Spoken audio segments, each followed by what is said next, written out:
Alrighty, we are going to start Sunday school here in 1 minute. My one ask is going to be that you guys all come to this center row. I know we like to be spread out. We're North American. We like our space, but it's easier for me if we're all in kind of one place together.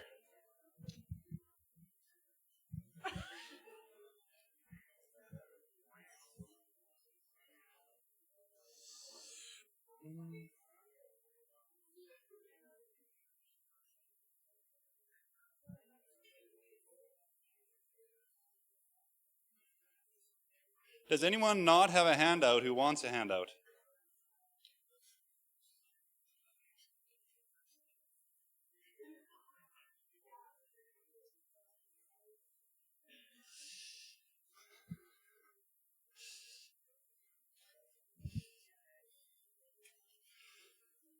All righty.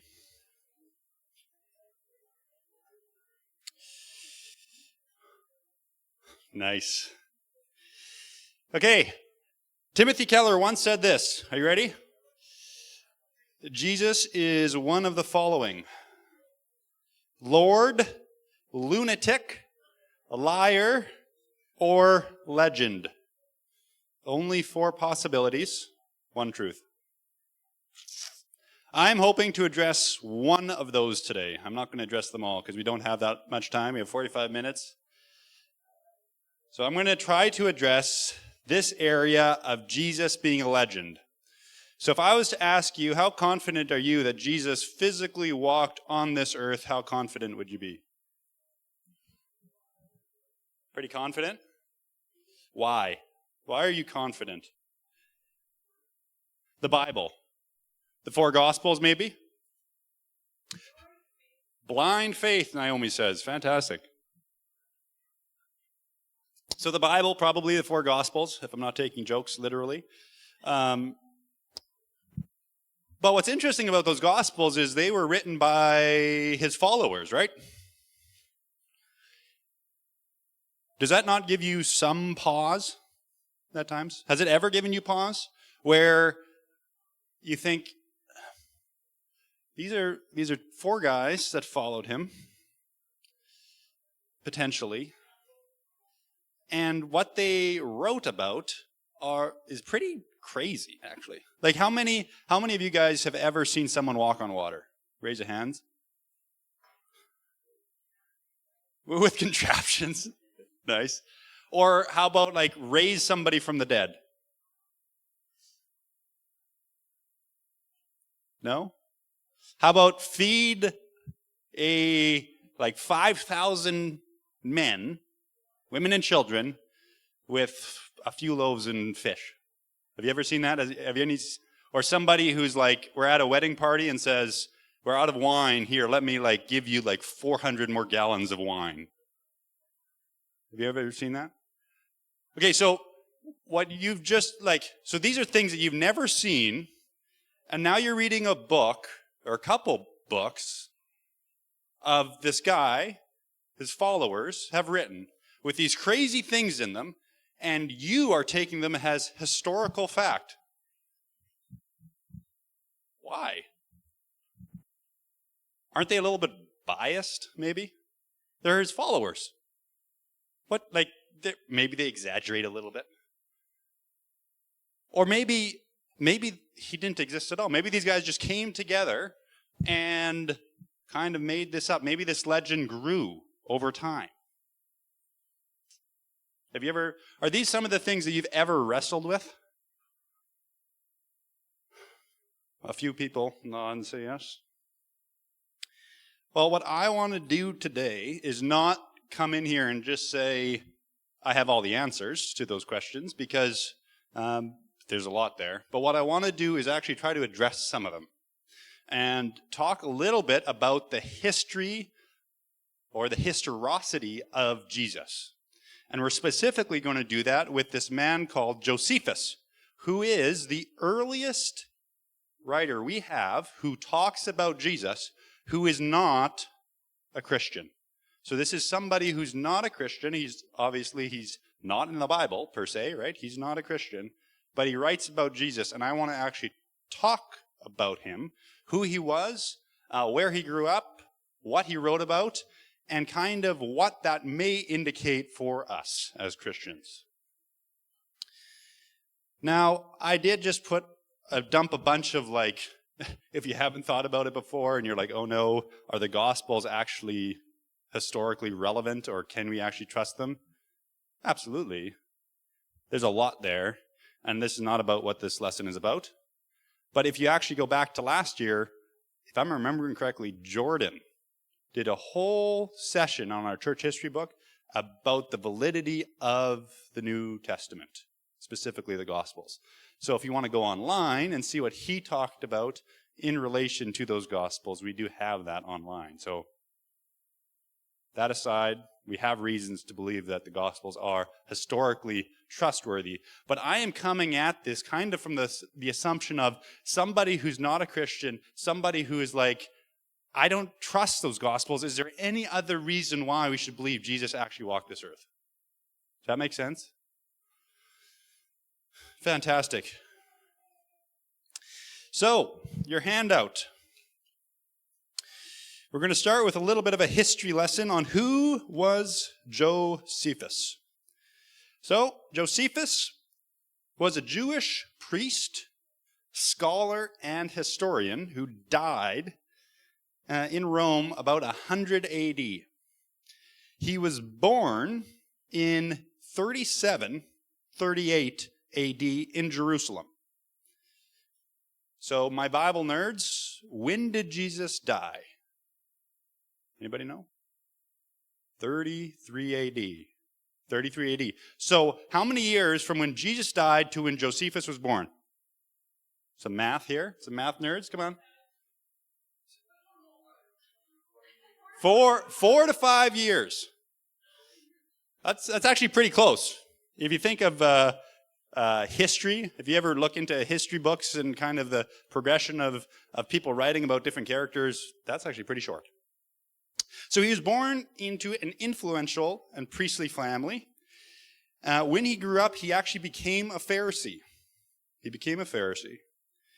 And in 64 AD, he was sent to Rome to negotiate a release of a Jewish acquaintance that was being held in prison.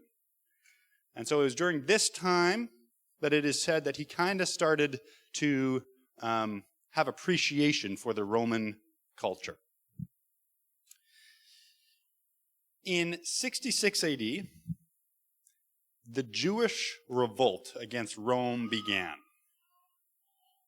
And Josephus was appointed a military commander in Galilee. So the Jewish revolt kind of spanned 66 to 70 AD. And they were fighting against the Romans. There's all kinds of history associated with that. We could dive into the Jewish War and spend a whole year just talking about that. But you would be bored, and I would be bored. We'd all be bored together.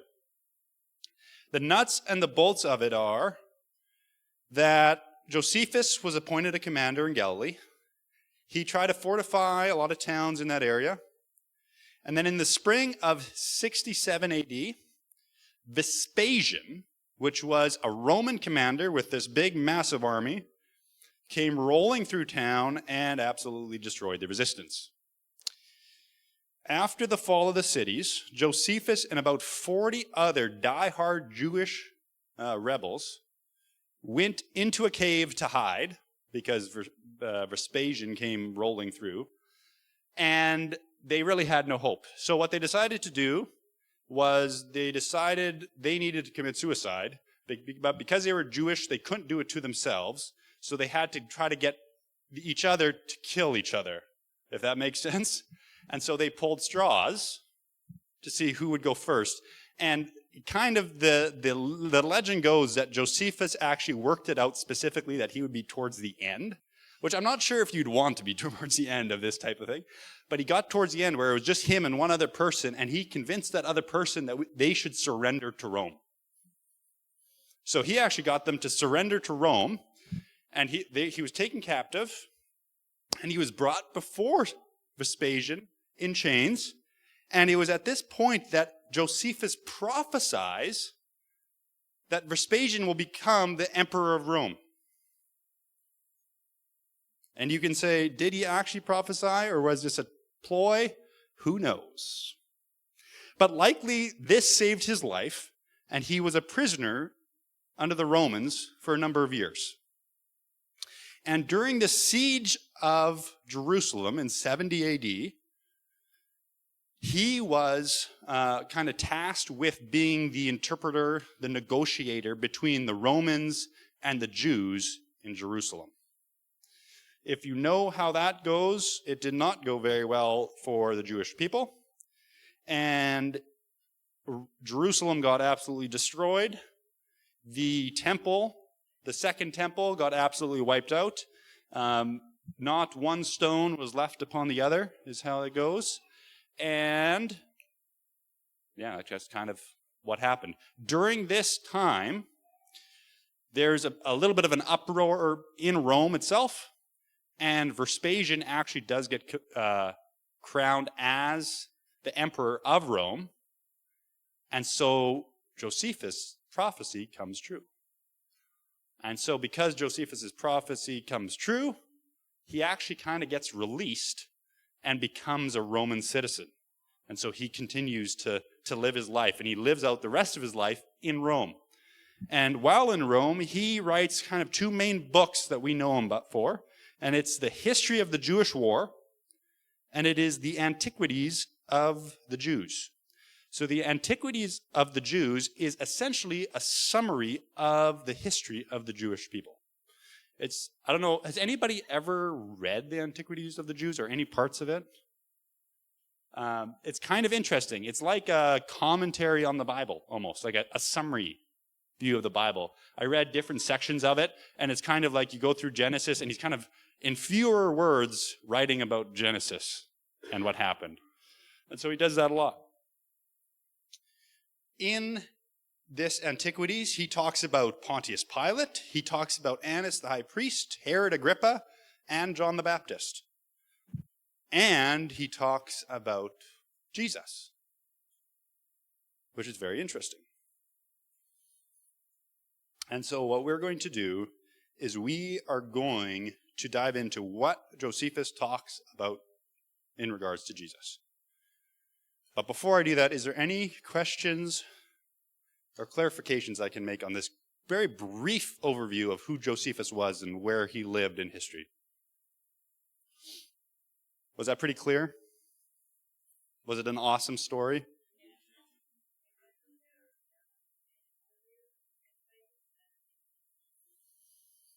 Any other writers, like writers in the Bible or just in general? General history, there is a lot interconnected there. We'll actually talk a little bit about that in the relation to who quoted who, because Josephus was a very early writer when it comes to the history of the Jews, and so there are other historians who quote Josephus. Yep. Okay. Let's read what Josephus wrote about Jesus. So if you flip your handout over, we have this section. He actually talks about Jesus in two places. This is the primary place, and this is the place that we are going to talk about today. Okay, this is what he said. Now, there was about this time Jesus, a wise man, if it be lawful to call him a man, for he was a doer of wonderful works, a teacher of such men as receive the truth with pleasure. He drew over to him both many of the Jews and many of the Gentiles. He was the Christ. And when Pilate, at the suggestion of the principal men among us, had condemned him to the cross, those that loved him at the first did not forsake him, for he appeared to them alive again the third day. As the divine prophets had foretold these and 10,000 others wonderful things concerning him. And the tribe of Christians so named from him are not extinct at this day. Okay. This is a Jewish priest. Someone who, is a Pharisee. writing about Jesus, and this is what he says. What are some of the first things that come to your mind? Or what stands out? What are some of the first things that come to your minds?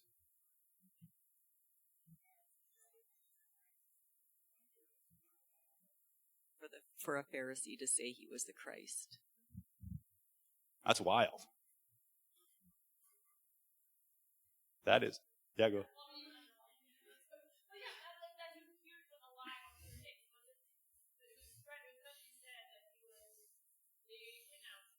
Mm-hmm. Yeah, there was the kidnapping of his body. And here he's saying he appeared to them alive on the third day.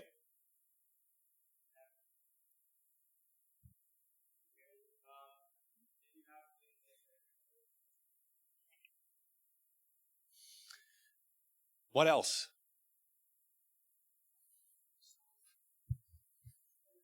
Oh, hey. Okay.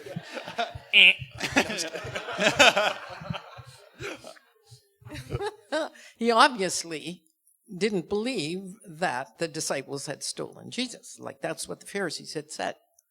The Pharisees were the ones that were propagating that lie, or I think a lie. Yeah.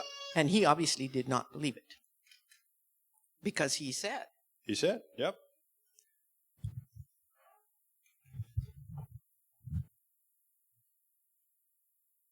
Anything else? So if you're a historian and you're reading transcripts and you're digging into what people said about certain people, and you're reading this man who is a Jewish leader, a Pharisee, who's writing about the history of the Jews, and you come across this section that is very positive about Christ, right? Oh, he appeared on the third day. Oh, he's the Christ. What do you think? What is the first thing that comes to your mind?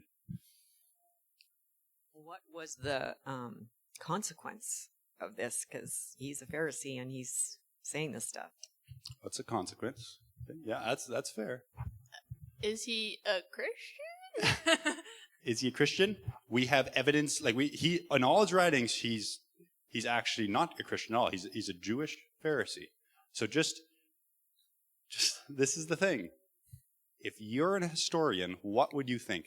Think as an historian. You're trying to validate. You're not trying to say Christianity's right. You're just trying to understand his writing. And if you're a historian, you're trying to validate what you're reading.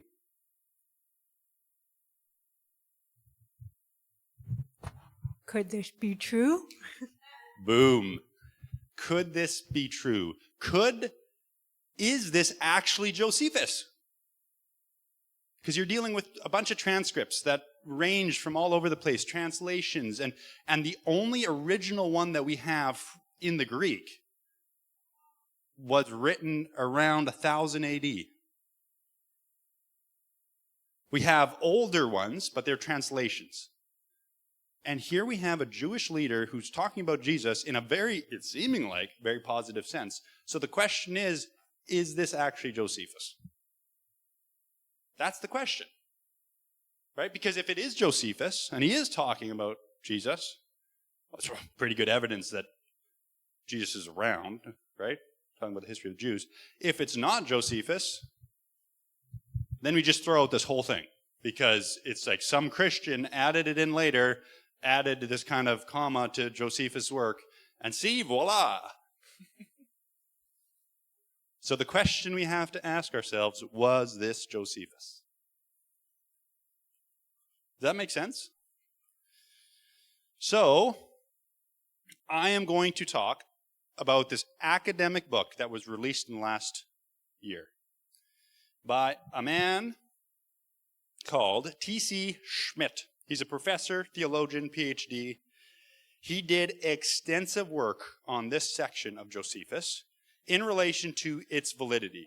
Because for the most part, throughout history, because of how positively it has sounded, people have kind of just assumed that this is not Josephus at all. But here, Mr. Smith comes in, or Schmidt, and he does extensive work that he's that's only really been able to be done in the last couple of years because of databases and things like that. So we're going to dive into this. So the first thing Mr. Schmidt did, you know what the first thing he did? He did this thing called forensic authorship analysis. Is that exciting? Forensic authorship analysis. What that is this is a modern technique of trying to figure out, did someone write something, specifically in the court of law? So each one of us has a way of writing. We have phrases we use, we have words we use, and we use these words and phrases at a pretty consistent rate. I'll be honest, if you would look at my writing, it would not be very flattering to me. Lots of small little words that are easy to understand, right? But I would use them at a specific rate in specific circumstances. So like, how often would I use the word church? Or how often would I use the word car? Or how often do I use the word the or is? How do I link those together? Each one of us, you can think of each one of us having this ability. It's like a fingerprint on like, here's how I write. And so I can look at all the things that I've written, and then you could take this little section and validate, did I write that? Or did Hannah write that? We could kind of validate who wrote this. So that's what he did to this section with Josephus. And the reason why he could do this now is because of all the Greek databases that we have that's actually been uploaded into the web, right? We haven't been able to do that, you know, in 1980, we wouldn't be able to do what we do right now. The beauty of this, too, is that Josephus wrote a lot. So we almost have, well, I think we have more than 500,000 words that Josephus wrote. That's a lot. That is a lot. I mean, I struggle with a 10,000-word essay, and he did that by hand. So he kind of looked at two things: brute force, which is a way of literally looking for parallels between phrases and wordings. And then he looked at the word frequency rates, which I just already mentioned, the rate at which you use the most common and uncommon words. And there's something that's very interesting. For one, the frequency of words that he uses, like what words, match up pretty much exactly, which is crazy. In the past, there's one word that Josephus uses in this section that we're reading about that he uses nowhere else in all his writings. So 500,000 words, he never uses this word. And so we think, oh, that can't be Josephus then, because he doesn't use, right? Like if you would find a word that I never used in a section of my writings, you would be like, was that actually Dustin? And it turns out that Josephus uses unique words over 5,000 times in his writings. So words that he only uses once. Which means that he uses a unique word every 87 words. That's wild. That guy had vocabulary like nobody's business. Guess how many words are in this section about Jesus? No, just total words. Total words, and probably not the English ones, because right, this is written in Greek. So 90. So get this, right? He uses a unique word every 87 words, and this phrase is 90 words long. So what would you expect? You would expect him to use one unique word. And so it's not actually a gotcha in the sense of, oh, he used a unique word. It's actually not his writing. It's actually, that validates that it's his writing because he uses a unique word every roughly 90 words. Fascinating. I know. Crazy. Okay. I was very curious how this lesson would go over, I'll be honest. Go for it, Carl. As is my habit, I guess. I would say that when we look at this statistically or mathematically or analytically, it doesn't neither support nor really deny the validity of whether he did it. When you look at examples of an average like that, 5,000 times within 5 million words, we don't know the pattern. We might see large spaces where he doesn't use a unique word, and then a smaller section where he actually uses two. So mathematicians would probably say that it's not a strong indicator one way or the other. So I'm sorry, I would have to counter that a little bit. So my question to you, Carl, would you use forensic authority in the court of law right now to validate whether somebody would actually have written something? Sure. Yeah, I think the other points are much stronger. When we look at his word patterns, words that he's familiar to use, I think that's a good example. And this one unique word, though, if someone were to counter it and say, hey, that's obviously not it, a good analysis would say, no, we see evidence that he does use unique words. But if someone says, oh, it's got to be him, it's a unique word, he used it, and someone would say, well, no, evidence isn't really that strong because we don't know what the pattern is yet. You haven't told me what the pattern is, and so that's a low one. Right. So do you think I'm saying because he uses a unique word, this is Josephus? That was what I thought I heard you say. Okay. Okay. That is not what I'm saying. Good. Yep. What I'm saying is, right, throughout history, they have used that word as saying this isn't Josephus because he uses this unique word, right?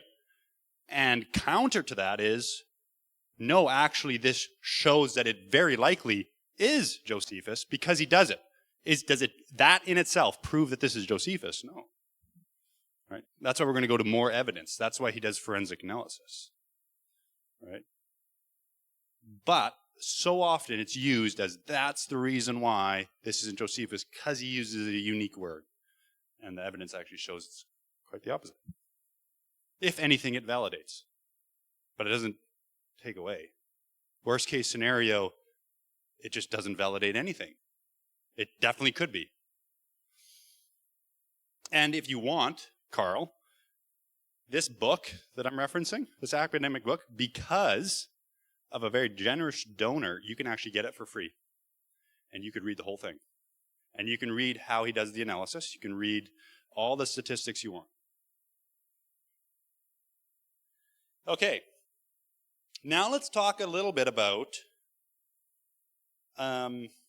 the positivity, that's a word, unique word. Can't be me.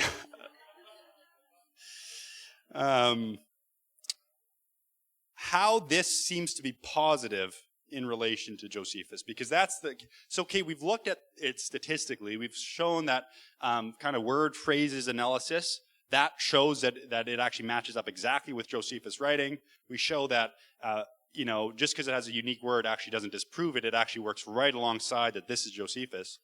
But it still seems very positive, right? For somebody who's that's a big weight, I think. When you're reading history, you have to look at, it's just a very strong argument against it that it seems so positive. So we're going to look at specific phrases. I have them outlined in your handout. And we're just going to look at them. We're going to run through them. I'm not going to do them as much justice as I should, because again, this guy in his book spent 10 years of PhD research on this, and we have 15 minutes. So you're just going to have to, this is just what you get.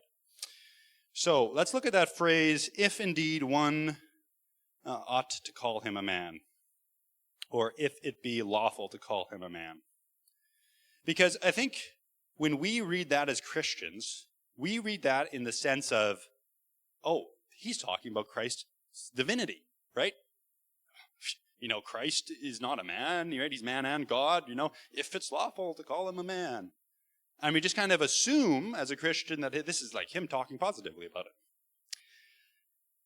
But what we have to look at is the for after that. So if it is lawful for him to be called a man, for he was a doer of wonderful works.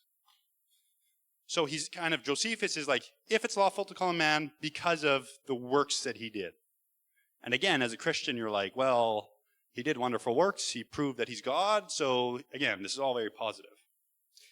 But the word that is used for wonderful works by Josephus can be translated as miracles or sorcery, which, if it's taken as sorcery, is negative. Right? Then it's not, oh, wow, he's divine. He's actually a witch in some sense. And the question is, do we have evidence that that's what Josephus meant? And the beauty is we have a ton of words that Josephus and a ton of stories that he writes about. So we can put context to this word. Okay? So this word that he used for wonderful works, he uses in another place in his writing, talking about the Bible, he uses this exact word for what the magicians of Pharaoh did in response to Moses and how God moved in Egypt during that Exodus story. So if you remember, you know, Moses is talking to Pharaoh, and you know, there's these plagues and all these things going on, and God is doing miracles and things, and then the magicians come into Pharaoh and say, hey, we can do that too. And so they throw down their staffs and they become snakes. And then Moses throws down his staff and his snake eats their snakes, and it's just this wild story. And Josephus, in reference to what the magicians did for Pharaoh, used this exact word. So what does that point to? Seems more on the negative side than saying this is God. He's talking about this is like some type of sorcery.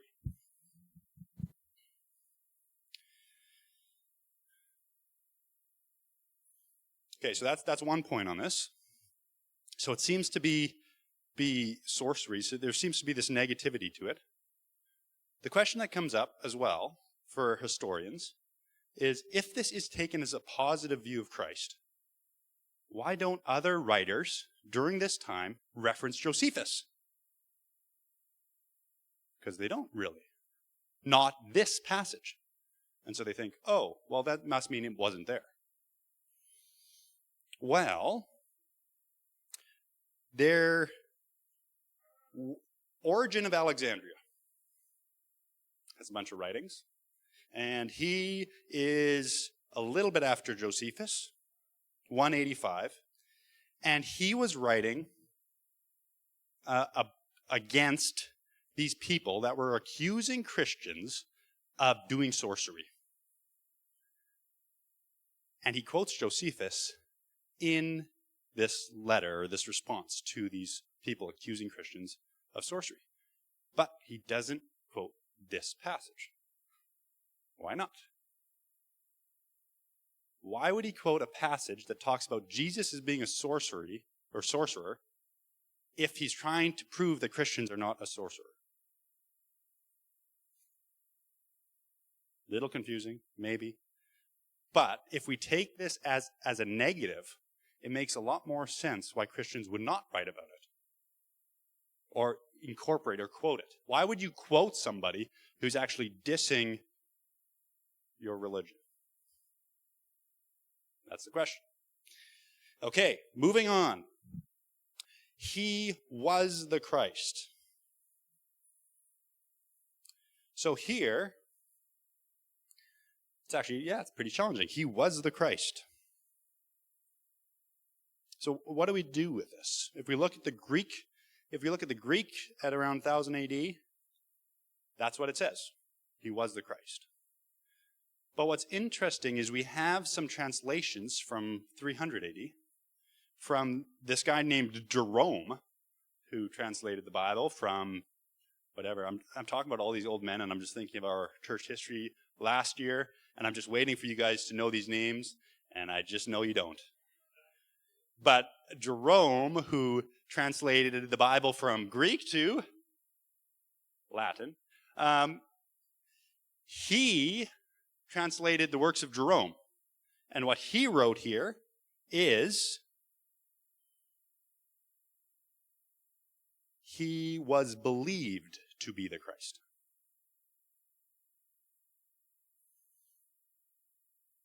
And then another guy, Jacob of Edessa, in 700, a Syriac translation, which is very different than Latin, very different than Greek,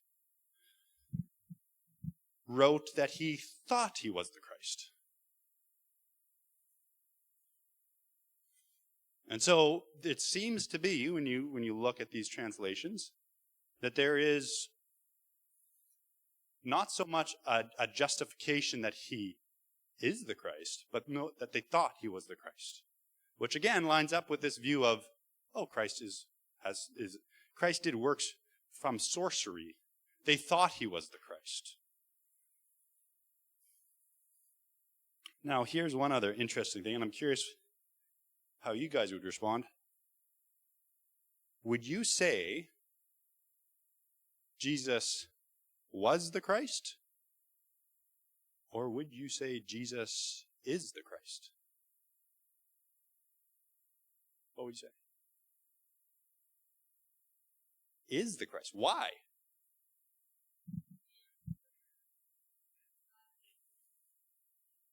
Yes.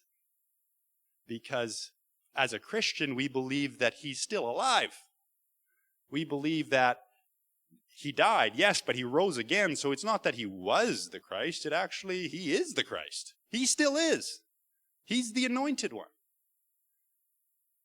And so Josephus saying he was the Christ, or he was believed to be the Christ, that actually points again to, this isn't Josephus going, wow, he's the savior of the Jewish people. It's actually saying this is just kind of what they believed, and they thought he was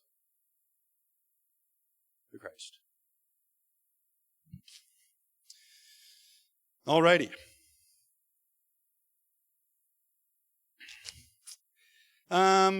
Appeared to them alive.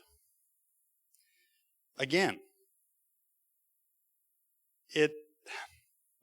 essentially, it appeared to them to be alive. If you're starting to take this, you can dig into this further.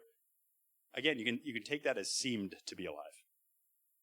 So you don't have to take that positively. But I'll let you dive more into the book because we're running out of time. My next point that I just want to, there's actually two more points, but the next thing I just want to touch on is, okay, so it seems like Josephus didn't talk about Jesus very positively. He was more relaying history. That makes sense on why he wasn't quoted so much. The forensic analysis shows that it matches up pretty much exactly word for word on his phrase use, on his word use, that he used a unique word that actually works in the favor, right? Because, of course, he uses unique words. He uses them all the time, so that's not a negative. The question would be, well, where did Josephus get his information? Because he wasn't alive when Jesus died. So how did he get his information? And this is another fun fact about Josephus. So, obviously he was a Pharisee. He was intimately connected with Jewish leaders in the 30s and 50s. His father was 25 years old when Jesus died, and his father lived in Jerusalem. So Josephus' dad was in Jerusalem, 25 years old, when Jesus died. It's one frame of reference, or one point of contact. And here's an interesting fact. Josephus worked under a commander during the Jewish revolt. And this commander was very old. Josephus said he was the oldest among the principal men. So when Josephus says the principal men, he means the Jewish leaders, the Pharisees, those types of things. He was the oldest among them at the time when the Jewish revolt was happening. So he's very old. You don't become the oldest Pharisee by being young. You are quite old. Okay? So likely he was around when Jesus died. But this is the connection, more than just likelihood. This commander was the former high priest. This man's father was Aeneas, the priest. So if you read John 18, guess who Jesus got brought to? Aeneas. Okay?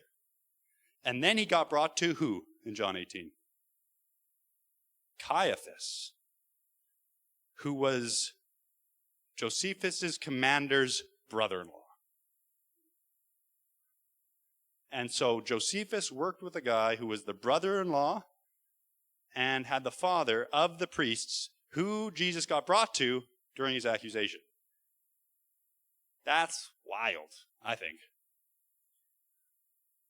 An interesting point on this is that Jesus' death happened during Passover, and what Jewish, kind of the law stipulated at this time for the Jewish people is that during Passover, you go to your father's house and you stay inside. And you stay there because it's celebrating the Passover that they experienced in Egypt when the angel came and wiped out the eldest in Egypt. Okay? So this happened during Passover, when you're meant to go to your father's house and stay there. So Josephus' commander, where should he have been when Jesus was brought to Aeneas? Who was? Aeneas. So technically, he should have been in that house when Jesus was brought to Aeneas. If you want, you don't have to think this is huge evidence. That's okay. I think it should be compelling. It sure should be compelling. Like, you're not going to get much closer of a connection when it comes to history and validity of what someone says when you have that close of a connection. You really don't get that. Even, like, read any history book about any other important people in history. You don't get, like, it's only in the last 100 years that you actually get that type of connection in history. This is crazy. Okay, 4 minutes. What does this tell us? What does this point to? Does this prove that Jesus did all these miracles? Does this prove that Jesus is the Son of God? Does this prove that we should believe every single thing in the Bible because Josephus had a commander who should have seen Jesus being accused? No. Doesn't prove that. Does it prove that Josephus wrote the Holy Gospel? Everything he said was exactly the way it was, that we should believe everything Josephus says? No. I think what this does prove, though, is that Jesus was on this earth. It does prove that he did wonderful works, whatever that was. It shows that people thought he was the Christ. I think it shows that people thought they saw him on the third day. So this, I think what it's mostly showing is not so much that now everything in the Bible is perfectly accurate and we can just trust it. What it is showing, though, is the belief that Jesus rose from the dead, the belief that he was the Son of God, that he was Christ, started right away. That's what it happened. It wasn't something that developed. It wasn't like, Christians were kind of on the fence. I don't know, is Christ actually the Son of God? And then 500 years later, this developed, and then all of a sudden, here we have the Gospels because this kind of developed. It actually seems like they were believing this right from the get-go. I think that's where this hits home.